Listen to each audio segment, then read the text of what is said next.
Your partner laughs with someone else. Longer than you'd like. A text arrives from an ex. A friend gets the promotion you wanted. The feeling is sharp, specific, and uncomfortable. You want to dismiss it. You can't. The green-eyed monster is awake. Why do we get jealous? Jealousy is the fear of losing something you have to a rival. It's distinct from envy. Envy is wanting what someone else has. Jealousy is about protecting what's yours.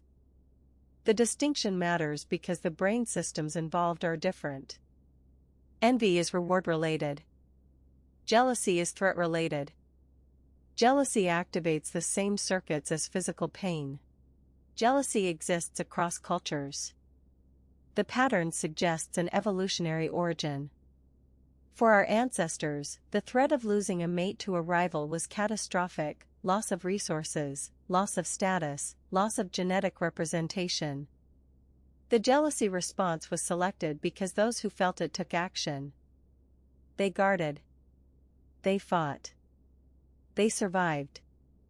The trait spread. Men and women experience jealousy differently. Studies using fMRI show that men show stronger activation in response to sexual infidelity. Women show stronger activation in response to emotional infidelity. The pattern is consistent across cultures, though not universal. The difference is thought to reflect different evolutionary pressures. Men risked cuckoldry, raising someone else's child. Women risked losing a provider's resources. The threats were different. The jealousy is tuned to the threat. The brain regions involved: the amygdala, the insula, the anterior cingulate cortex. These are the same regions active in physical pain. The brain treats social loss like physical injury. The brain also activates the prefrontal cortex, the region that tries to regulate the response. The tug-of-war between amygdala and prefrontal is the experience of jealousy. The emotion wants to act. The mind wants to restrain. Jealousy isn't unique to humans. Rats show it. In a 2019 study, rats in a cage with a partner showed distress when the partner interacted with another rat. They pushed the rival away. They solicited their partner. The behavior was blocked by an opioid antagonist, naloxone. The rats were, in a sense, heartbroken. The chemistry is conserved. Jealousy isn't only about romance.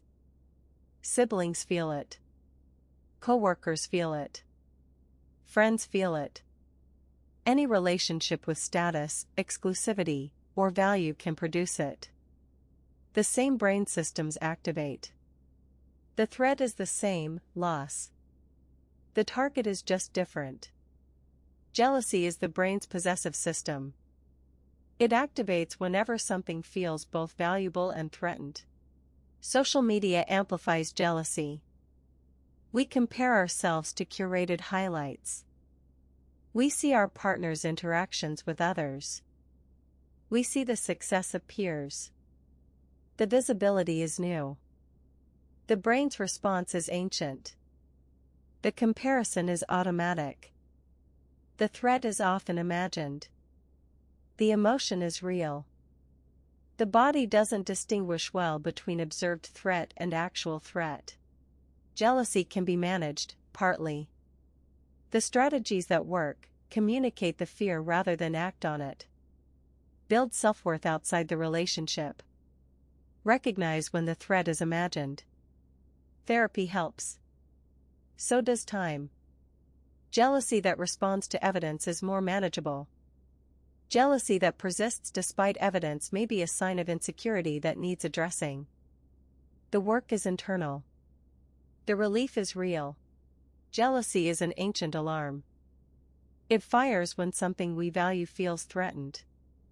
The threat is often small. The alarm is often loud. The chemistry is the same as physical pain. The behavior it produces can protect or destroy. The mind can override it. The override takes work.